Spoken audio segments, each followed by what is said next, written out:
Hello friends, मैं अभिषेक कुमार स्वागत करता हूं आपका अपना ही चैनल जेनिथ टेक्निकल पॉइंट पे। आज हम बात करेंगे दोस्तों नए वैकेंसी को लेकर के। तो नया वैकेंसी आपका है पुलिस सब इंस्पेक्टर यानी कि दरोगा का वैकेंसी। दरोगा की वैकेंसी आ चुकी है। चलिए हम बात करते हैं दरोगा की वैकेंसी के साथ साथ और कौन सा वैकेंसी है, जिसके पद रिक्त हैं और इसमें कितने सीट हैं, इससे एलिजिबिलिटी क्या है, क्या क्या मांगा जा रहा है, एज कैटेगरी कितना से कितना होना चाहिए, कौन से जनरल, ओबीसी, एससी, एसटी, इसके बारे में हम बात करेंगे दोस्तों। चलिए हम नोटिफिकेशन को पढ़ना स्टार्ट करते हैं। जैसा कि आप देख रहे होंगे दोस्तों, बिहार पुलिस अवर सेवा आयोग, यहाँ से वैकेंसी आई निकली हुई है दोस्तों। यह वैकेंसी आपका देखिए यहाँ पर लिखा हुआ है पुलिस अवर निरीक्षक यानी कि पुलिस सब इंस्पेक्टर एवं प्रारक्षक अवर निरीक्षक यानी कि परिचारी का भी वैकेंसी निकला हुआ है दोस्तों। अब इसमें कुल पद कितने हैं इसकी हम बात करते हैं। तो नीचे देखिए विज्ञापन नंबर आपका 0.3/2020 का है। इसमें जो सीट है पुलिस निरीक्षक यानी कि दरोगा की जो सीट है दोस्तों पुलिस सब इंस्पेक्टर की, वह जो लेवल है वो आपका लेवल 6 रहेगा, जिसमें आपका सैलरी नीचे लिखा हुआ है 35,400 स्टार्टिंग से होकर के 1,24,000 1,12,400 रुपये तक मिल सकते हैं। नीचे वहीं पे दोस्तों परिचारी का आप देख सकते हैं 35,400 यानी कि दोनों का सेम है। अब दोनों में रिक्तियां कितनी है, सीट देख सकते हैं 1998 सीट है आपके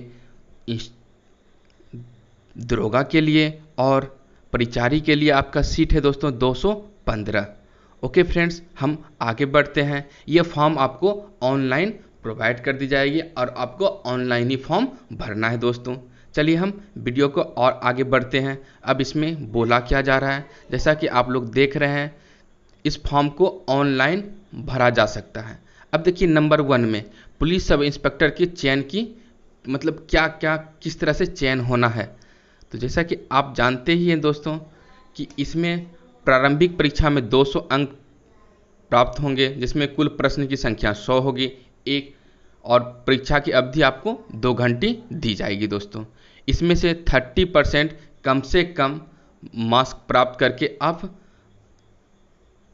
देखिए इसमें लिखा हुआ है इसमें से 30% से कम अंक प्राप्त करने वाले असफल माने जाएंगे, यानी कि आपको कोई भी हालत में 30% लाना ही पड़ेगा। मतलब पीटी में आपको 30% कम से कम लाना है। और यह जो रिजल्ट आपको दिया जाएगा तो रिजल्ट आपका होगा 20 गुना, जितने वैकेंसी जैसे 2000 वैकेंसी है तो इसके 20 गुना रिजल्ट आपको दिया जाएगा। अब उसके अंदर ही आपको आना है दोस्तों। ओके फ्रेंड्स, अब हम आगे बढ़ते हैं। आप लोग हम डिस्क्रिप्शन में ये दे देंगे दोस्तों, आप वहाँ से भी पढ़ सकते हैं। अब इसमें देख लेते हैं कि कितना किसके लिए रहना चाहिए। अब हम बात कर लेते हैं उम्र की। जैसा कि आप देख रहे हैं दोस्तों कि दिनांक 1 जनवरी 2020 को, यानी कि यहाँ से आपको उम्र की कैटेगरी स्टार्ट हुई दोस्तों। यहाँ तक आपको पूर जाना चाहिए। आपको कितना पूरना चाहिए, न्यूनतम 20 ईयर। यदि आप जनरल से सामान्य कोटि से बिलोंग करते हैं तो न्यूनतम 20 ईयर और अधिकतम 37 वर्ष होना चाहिए। यदि आप ओबीसी से बिलोंग करते हैं तो ओबीसी में आपका भी न्यूनतम एज आपको 20 ही होना चाहिए और अधिकतम आपका 40 होना चाहिए, 40। और यदि आप पिछड़े वर्ग से या अत्यंत पिछड़े वर्ग से हैं या आप महिला हैं तो आपके लिए उम्र कैटेगरी 20 से 40 वर्ष होना चाहिए। ओके फ्रेंड्स, अब हम और नीचे बढ़ते हैं। यदि आप महिला हैं और जनरल हैं तो आपको 20 से 40 होने चाहिए। वहीं पे यदि हम अनुसूचित जाति, जनजाति, इसके बारे में बात करते हैं, पुरुष एवं महिला दोनों के लिए न्यूनतम आयु 20 से 42 वर्ष है दोस्तों। चलिए हम और आगे बढ़ते हैं। और आगे का मतलब आपको कितना कितना रहना चाहिए। अब बात कर लेते हैं हम हाइट की। ओके फ्रेंड्स, तो आपको जनरल के लिए जो हाइट आपको है दोस्तों 165 मिनिमम होना चाहिए। अब मैक्सिमम तो कुछ भी हो जाए, कोई दिक्कत नहीं है। ओके फ्रेंड्स, अब हम बात कर लेते हैं पिछड़ा के लिए, यानी कि ओबीसी के लिए,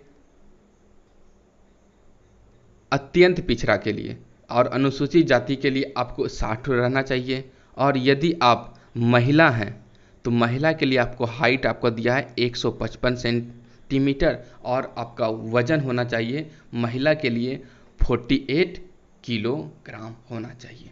ओके फ्रेंड्स, और हम आगे बढ़ते हैं कि आपको चेस्ट जो फुलाना है ब्रीथिंग साथ, मतलब देखिए बिना फूले हुए आपको 81 रखना है, अब फुला करके 86 रखना है दोस्तों। चलिए हम और नीचे बढ़ते हैं। यदि हम जाति की बात करते हैं, अनुसूचित जाति और जनजाति के, तो उनको बिना फूले हुए 79 और फुला करके 84 होना चाहिए, यानी कि 5 का अंतर होना अनिवार्य है। अब हम नीचे की ओर और बढ़ते हैं। शारीरिक दक्षता, शारीरिक दक्षता मतलब रनिंग, फिजिकल में आपको क्या होना चाहिए? फिजिकल में आपका वह 1 मील की दौड़ होगी जिसे आप 6.5 मिनट में पूरा करना है, यानी कि 1.6 किलोमीटर की रनिंग होनी चाहिए आपको 6 मिनट 30 सेकेंड के अंदर। यदि उससे बाहर होगा 30 से 31 भी होगा तो आप असफल माने जाएंगे।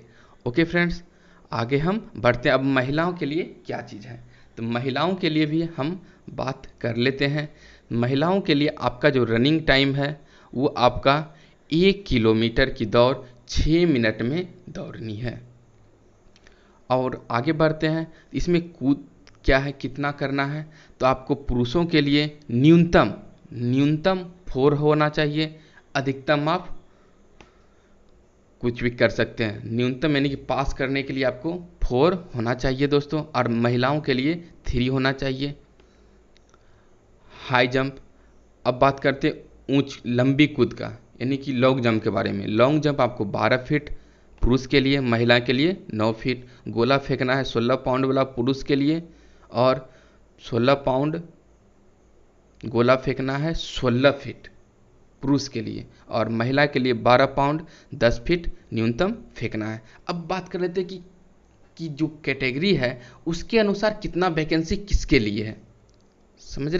समझ पा रहे होंगे दोस्तों कि कौन से वैकेंसी कितना। जैसे आपकी बात कर लेते हैं जनसूचित जाति, यदि हम बात कर ले दोस्तों जनरल की दोस्तों, तो उसमें कितना सीट है या उसके आरक्षित कितना दोस्तों है। यदि हम बात कर लेते हैं अनुसूचित जाति, तो उसमें 333 सीट है।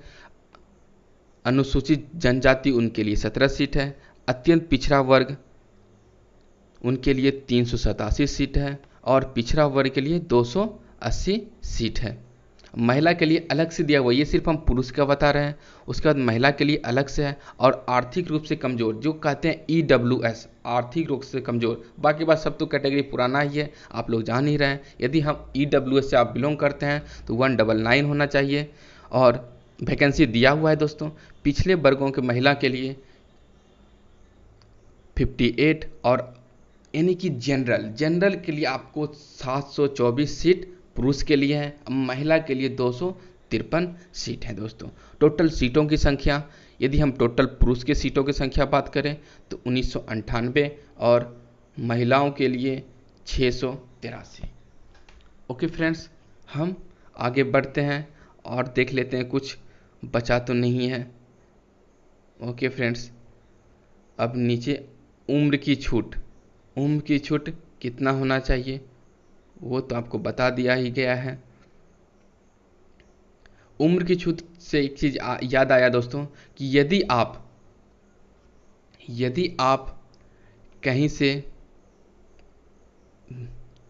पुलिस से ही बिलोंग करते हैं, और आप जैसे होता है ना कोई पुलिस से ही बिलोंग करता है और वो दरोगा में जाना चाहता है, तो उनके लिए कुछ उम्र की सीमा है। वो आपको क्या सीमा है उसके बारे में भी हम बात कर लेंगे दोस्तों। ये जो है दोस्तों अवर निरीक्षक, यानी कि जो आपको परिचारी था उसके लिए सीट हम बता देते हैं कि उसके लिए कितना सीट है। उसका टोटल सीट 215 है, जिसमें 76 आपको महिला के लिए है। 35% आपको महिला को आरक्षण दिया गया है। जैसा कि आप देख रहे हैं, अपना आप खुद से वैकेंसी देख सकते हैं स्टॉप करके वीडियो को। चलिए हम दोस्तों वीडियो को, यदि आप स्वतंत्रता सेनानी हैं, आपके नाती पोते नतनी कुछ भी हैं तो उनके लिए कुछ अलग से है। ओके फ्रेंड्स, अब हम वीडियो को समाप्त करते हैं। उससे और हम यदि कुछ छूट रहा है तो वो भी हम देख रहे हैं, आपको हम स्क्रॉल करके दिखा रहे हैं यदि कहीं पे। हाँ, इस फॉर्म को भरना कब से है दोस्तों? इस फॉर्म को भरने का तिथि है 16/8 से स्टार्ट होगा भराना, और ये फॉर्म 24/9/2020 गुरुवार के दिन ये समाप्त हो जाएगा दोस्तों। और ये भरना कहाँ पे है? तो www.bpscbihar.nice पे आप .in पे आप फॉर्म को फिल कर सकते हैं दोस्तों। ओके फ्रेंड्स, और ये फ़ी की कैटेगरी है। यदि जनरल ओबीसी से आप बिलोंग करते हैं तो आपको 700 रुपये लगेंगे, महिला हो या पुरुष। यदि आप SC/ST हैं तो आपको 400 रुपये लगेंगे। चलिए दोस्तों, फॉर्म को हम अब आप देख लिए कैसे कैसे भरना है।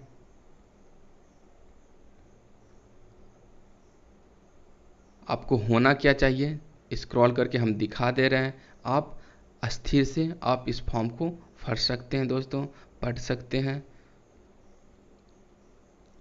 अब ये क्या है, तो ये जो उम्र का सीमा है कितना से कितना होना चाहिए, ये चीज़ था दोस्तों।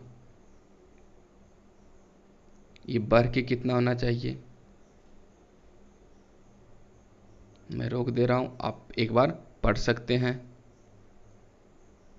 ये फ़ी है 700 रुपये आपके जनरल के लिए, EBC BC के लिए भी 700 रुपये, SC/ST के लिए सिर्फ 400 रुपये लगेंगे। और मैं नीचे देख लूँ और तो कुछ छूट नहीं रहा है दोस्तों। ओके फ्रेंड्स, अब मैं वीडियो को समाप्त करने के लिए जा रहा हूँ, लेकिन ऐसा कुछ ऐसा जानकारी नहीं है जो कि आप को साझा करना ज़रूरी है। चलिए दोस्तों, हम अब अब ये यदि आप फॉर्म भरने के जा रहे हैं तो आप इस नोटिफिकेशन को एक बार ज़रूर देख लें, क्या क्या चीज़, कितना MB KB का फ़ोटो होना चाहिए, क्या क्या डॉक्यूमेंट आपको होना चाहिए दोस्तों। ओके फ्रेंड्स, आप देख लीजिए अच्छे तरीके से क्या क्या चीज़ मांगा जा रहा है। फ़ोटो आपको कितना KB का होना चाहिए, डॉक्यूमेंट कितने KB का होना चाहिए, क्या क्या डॉक्यूमेंट होना चाहिए यदि आप फॉर्म भरने के लिए जा रहे हैं तो। चलिए दोस्तों, ये आपकी वैकेंसी आप लोग देख चुके हैं दोस्तों। ओके फ्रेंड्स, हम वीडियो को अब समाप्त करते हैं। जय हिंद, जय भारत।